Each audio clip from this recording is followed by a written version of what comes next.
레위기 19장 1절에서 18절, 구약성경 175쪽입니다.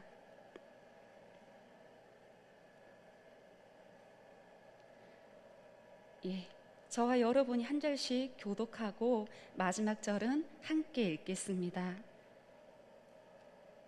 여호와께서 모세에게 말씀하여 이르시되 너는 이스라엘 자손의 온 회중에게 말하여 이르라.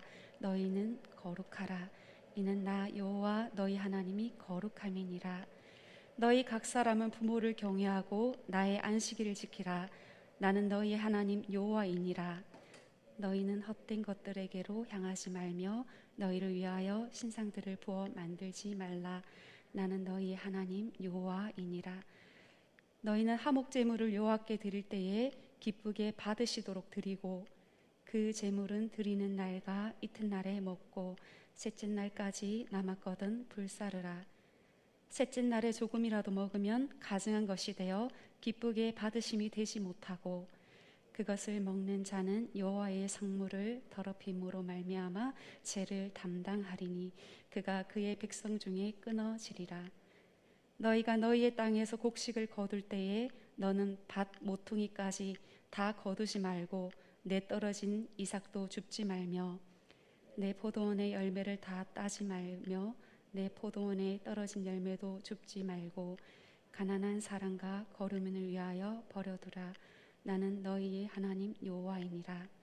너희는 도둑질하지 말며 속이지 말며 서로 거짓말하지 말며 너희는 내 이름으로 거짓 맹세함으로 내 하나님의 이름을 욕되게 하지 말라. 나는 여호와이니라. 너는 내 이웃을 억압하지 말며 착취하지 말며 품꾼의 삭슬 아침까지 밤새도록 내게 두지 말며 너는 기먹은 자를 저주하지 말며 맹인 앞에 장애물을 놓지 말고 내 하나님을 경외하라. 나는 여호와이니라. 너희는 재판할 때에 불의를 행하지 말며 가난한 자의 편을 들지 말며 세력 있는 자라고 두둔하지 말고 공의로 사람을 재판할지며 너는 내 백성 중에 돌아다니며 사람을 비방하지 말며 내 이웃의 피를 흘려 이익을 도모하지 말라. 나는 여호와이니라. 너는 내 형제를 마음으로 미워하지 말며 내 이웃을 반드시 견책하라. 그러면 내가 그에 대하여 죄를 담당하지 아니하리라. 내 이웃 사랑하기를 내 자신과 같이 사랑하라. 나는 여호와이니라. 아멘. 오늘 본문 2절 말씀을 보면 너희는 거룩하라. 거룩한 사람이 되어라. 이렇게 말씀하십니다. 하나님께 거룩한 사람이 되라.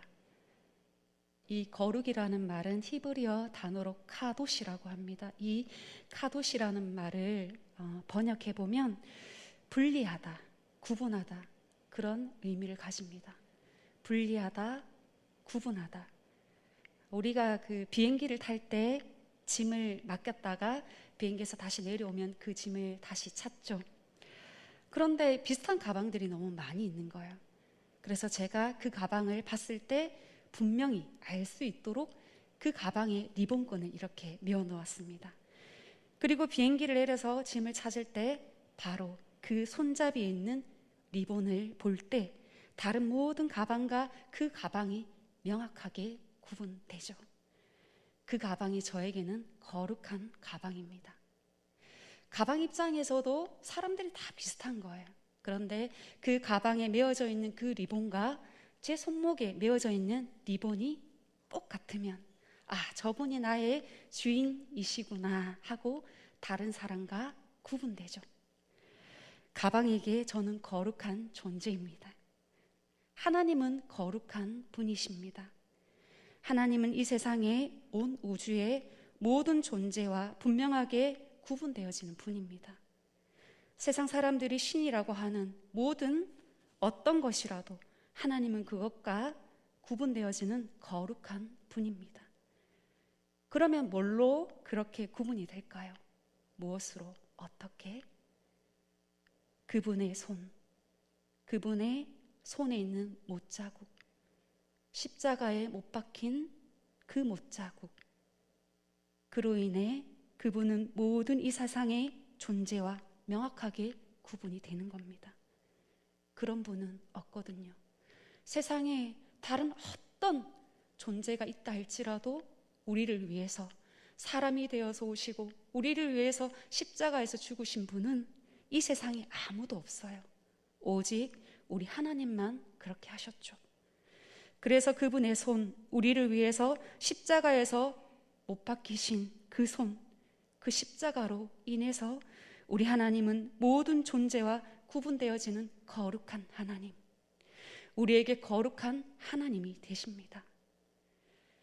그러면 우리는 어떻게 거룩해지죠?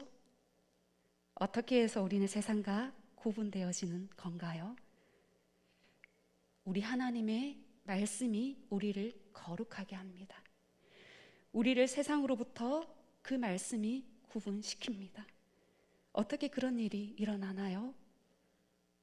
하나님의 말씀이 우리 안에 가득하면 우리 안에 이전에 없던 열망이 일어나기 시작합니다. 그 열망은 뭘까요? 하나님과 가까워지기를 원하는 그 열망이죠. 하나님의 말씀이 내 안에 가득 차면 하나님과 가까워지기 원하는 그 열망이 내 안에서 시작되고, 그래서 하나님과 가까워지기 위해서 이 세상으로부터 멀어지는 거예요. 분리되어지는 거예요. 그게 거룩이죠. 이 거룩을 다시 얘기하면 하나님과 뗄 수 없는 친밀한 관계, 이게 거룩입니다. 거룩한 삶은 하나님과 가까워지는 것을 목적으로 한 삶이 거룩한 삶입니다. 하나님과 가까워지는 것이 아니면 단호히 거부할 수 있는 삶이 거룩한 삶입니다. 그러면 하나님과 이렇게 가까워지는 거룩한 삶을 어디서부터 시작을 해야 되는 걸까요? 오늘 본문 3절입니다. 너희 각 사람은 부모를 경외하고 나의 안식일을 지키라고 말씀하시죠. 거룩은 가정 안에서 먼저 부모님을 경외하는 것부터, 부모님과 자녀의 관계에서부터 시작하고, 그리고 주의를 지키는 그것에부터 시작함을 알 수가 있습니다. 자, 4절을 같이 읽어볼까요? 시작. 너희는 헛된 것들에게로 향하지 말며 너희를 위하여 신상들을 부어 만들지 말라. 나는 너희의 하나님 여호와이니라. 이 구절을 다른 말로 표현한다면, 하나님과 가까워지게 하는 것이 아니면 그게 아무리 우리의 호기심을 자극하는 것이라 할지라도, 아무리 유행하는 것이라 할지라도 단호히 거부해라, 이 얘기입니다. 점치는 거 그거 좀 호기심으로 했다고 하면 되겠습니까? 타로 좀 유행한다고 해서 타로 좀 재미로 한번 보는 거 괜찮습니까? 신문에 오늘 운세 나와 있으니까 신문에서 나와 있는데 뭐 볼 수도 있지, 그러면 될까요? 아니요. 그게 하나님으로부터 나를 가까이 갈 수 없게 만든 것이라면, 그러면 우리는 단호히 그걸 거부해야 합니다. 하나님이 아닌 다른 것에 제사하는 거, 뭐 돼지머리 놓고 절하는 거, 사람들이 만든 것에다가 절하는 거, 불상에 절하는 거, 이거 해도 됩니까? 아니요. 하나님과 가까워지게 하는 것이 아니면 우리는 단호히 거부해야 합니다. 그게 아무리 유행하는 것이라 할지라도, 그게 이 시대의 핫 트렌드라 할지라도, 그게 하나님께 나를 가까이 가게 하는 것이 아니면 우리는 그것을 거부할 줄 알아야 합니다. 하나님과 가까워지기 위해서 기꺼이 세상으로부터 분리되는 것, 그게 거룩입니다. 하나님과 가까워지기 위해서 기꺼이 세상의 문화로부터 분리되는 것, 멀어지는 것, 이게 거룩입니다. 무슨 일을 하든지 하나님과 가까워지는 걸 목적으로 하고 살아가는 삶, 이게 거룩한 삶입니다. 그러면서 5절에서부터 8절까지의 말씀을 보면 하나님은 그 많은 제사법 중에서 화목제물에 관한 말씀을 하십니다. 너희는 거룩하라 말씀하시면서 우리가 봐왔던 그 많은 제사법 중에서 하나님은 왜 화목제물에 관한 말씀을 하시는 걸까요? 화목제물은 유일하게 하나님께 예배 드린 후에 이웃과 나눠 먹는 그런 제물이지요. 그것도 이틀 안에 다 먹어야 됩니다. 소 한 마리를. 보통 소 한 마리가 1000근이라고 제가 들었는데요. 이걸 이틀 안에 다 먹기가 힘들죠. 그러니까 이웃에게 찾아가서 우리 나눠 먹읍시다. 원수에게라도 찾아가서 사정하면서 우리 이거 나눠 먹읍시다. 그렇게 화목하게 지내야, 그래야 이틀 안에 이 소를 다 먹을 수 있는 겁니다. 그래서 이 제사가 하나님께 기쁘게 드려지려면 먼저 이웃과 화목해야 한다. 지금 하나님께서 그 말씀을 하시는 겁니다. 우리의 재정을 그렇게 지출하면서 때로는 어렵게 느껴지는 그 이웃과 화목하게 지내는 삶을 선택했을 때 우리에게 주어지는 이득은 무엇입니까? 하나님과 더 친밀해지는 거죠. 그러니까 거룩이라고 하는 것은 주님과 더 가까워지기를 소원하는 마음으로 이웃과 화목하기를 지체하지 않고 하나님이 기쁘시도록 드리는 것, 이게 거룩함입니다. 우리 안에 거룩함이 있다면, 우리 안에 하나님의 말씀이 채워져 있다면, 그러면 우리 안에는 이 열망이 생겨납니다. 하나님과 더 가까워지기 원하는 열망, 이 열망이 우리 안에 생겨납니다. 하나님과 친밀함을 목적으로 살아가는 삶이 거룩한 삶입니다. 오늘 본문은요, 이제 십계명을 기본으로 해서 우리가 일상에서 어떻게 거룩을 살아갈 것인가, 거기에 대한 말씀입니다. 그리고 9절에서 18절까지는 특별히 이웃을 존중하고 그들의 권리를 존중하고 이웃을 사랑하는 것에 대한 이야기가 나옵니다. 자, 9절과 10절을 보실까요? 9절과 10절을 같이 읽겠습니다. 시작. 너희가 너희의 땅에서 곡식을 거둘 때에 너는 밭 모퉁이까지 다 거두지 말고 내 떨어진 이삭도 줍지 말며 내 포도원의 열매를 다 따지 말며 내 포도원에 떨어진 열매도 줍지 말고 가난한 사람과 거류민을 위하여 버려두라. 나는 너희의 하나님 여호와이니라. 자, 일부러 다 거두지 말라는 겁니다. 일부러 다 출소하지 말라는 겁니다. 왜 그럴까요? 누구를 위해서요? 가난한 사람들을 위해서, 외국인 노동자들을 위해서. 우리는 싹 다 거두려고 하죠. 우리는 다 거두어서 내가 시혜를 베푸는 것처럼, 자, 드세요. 내가 도와줄게요. 그러고 싶어 하죠. 하지만 하나님은 다른 방법을 우리에게 제안합니다. 그 방법이 어떤 것이냐? 서로의 마음을 지켜주는 거죠. 주는 게 아니라 남겨놓으면 남몰래 와서 가져다가 먹을 수 있기 때문에 그들의 자존심을 상하지 않고 그렇게 도울 수 있는 것입니다. 오늘날 성도가 이웃의 아픔에 대해서 정말 얼마나 진지하게 고민하고 또 생각해 보는지, 또 어떻게 그 이웃의 아픔을 위해서 내가 가진 권리를 얼마나 포기하고 있는지 돌아보게 하는 말씀인 것 같습니다. 내가 추수한 곡식과 포도 열매를 다 따지 말고 떨어진 열매도 아까워하지 말고 줍지 말아라. 그리고 그것을 가난한 자에게 주어라. 여기서 또 하나의 교훈을 줍니다. 뭐죠? 네가 먹고 사는 문제에 있어서 너의 이득이 너의 목적이 되게 하지 말고 하나님과 가까워지게 하는 것이 목적이 되게 하라는 것입니다.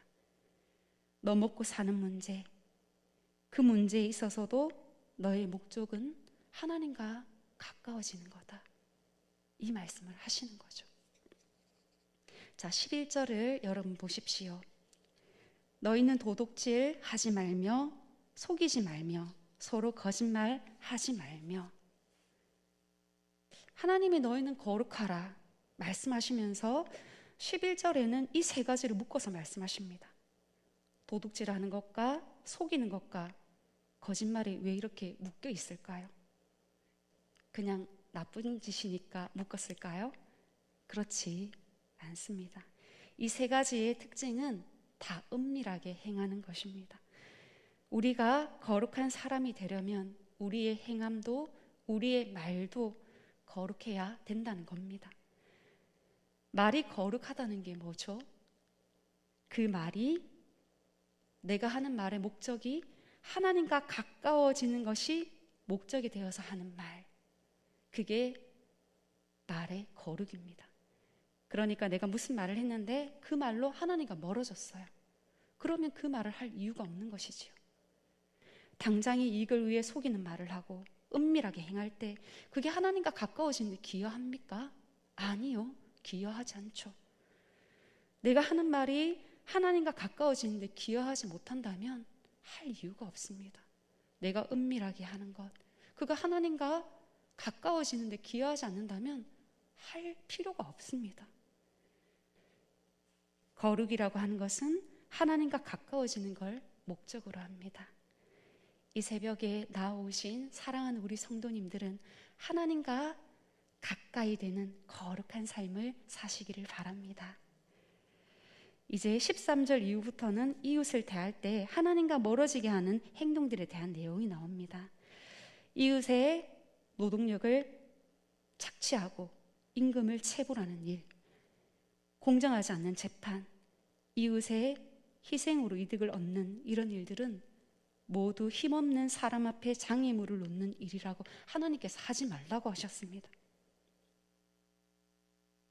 그러면서 나는 여호와이니라, 이 말이 몇 번 나오냐면 레위기 19장에서만 15번이 나옵니다. 나는 여호와이니라, 나는 너희 하나님 여호와이니라, 이런 말이 계속해서 나오는 이유는 하나님이 보고 계시다는 겁니다. 그래서 여러분, 우리 삶에서 벌어지는 일들은 작은 일이 없습니다. 왜? 하나님 앞에서 행하는 것이기 때문입니다.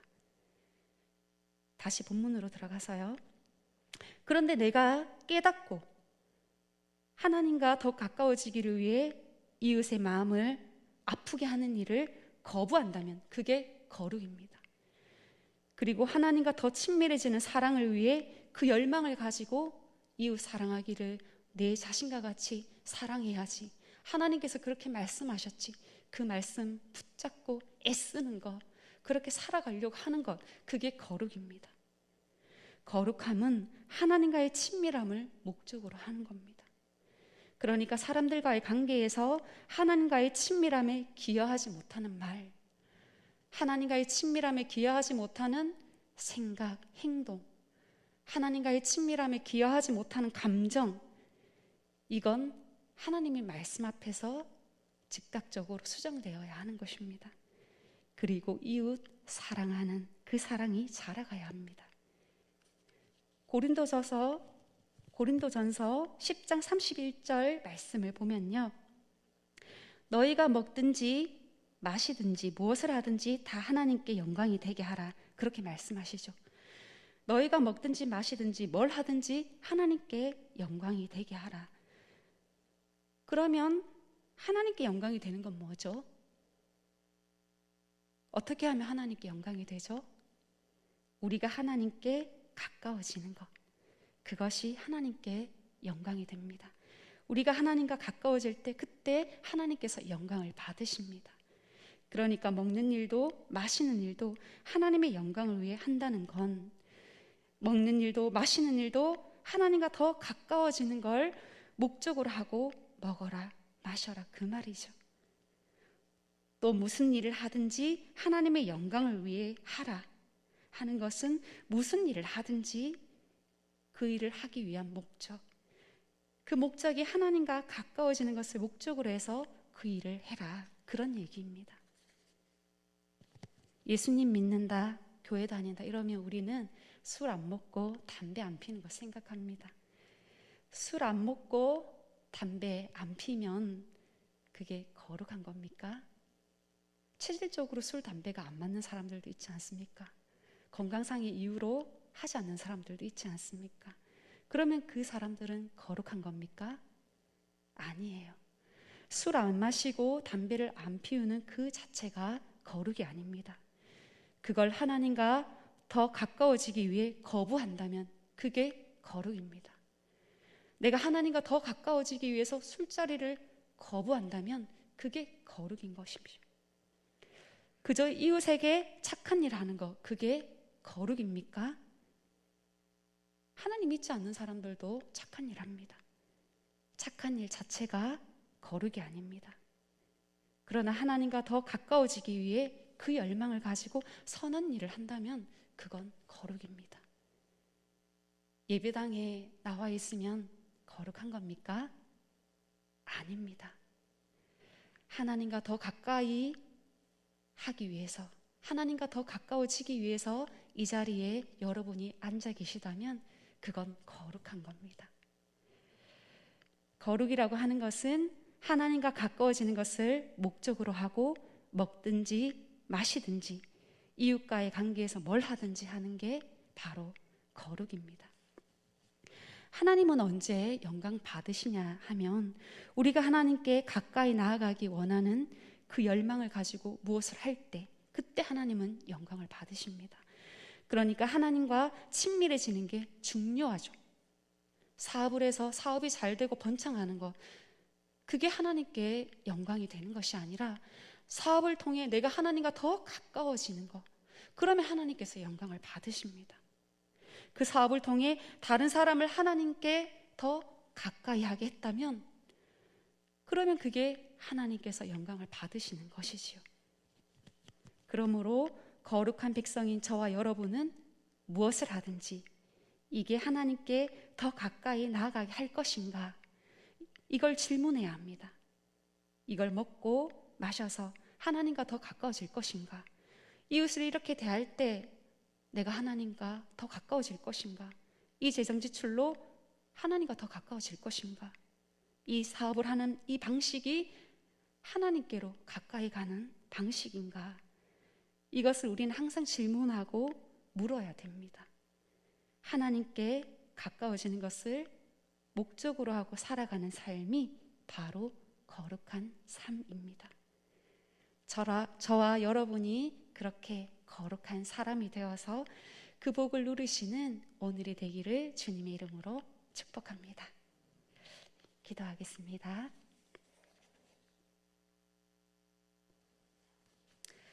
하나님 아버지, 저희에게 거룩한 사람 되라 말씀해 주셨습니다. 하나님 말씀 저희 안에 충만하여 저희가 우리 하나님과 더 가까워지기를 소원하는 열망을 가지고 살아가기를 원합니다. 우리가 무엇을 하든지 그로 인하여 우리 주님과 더욱 친밀해지기를 원합니다. 오늘 하루도 가정에서 이웃과의 관계에서 모든 일들을 주님 가까워지기를 원하는 소원을 가지고 할 수 있게 하옵시고, 그리하여 거룩한 삶으로 거룩한 사람으로 살아가는 저희가 되게 해 주시옵소서.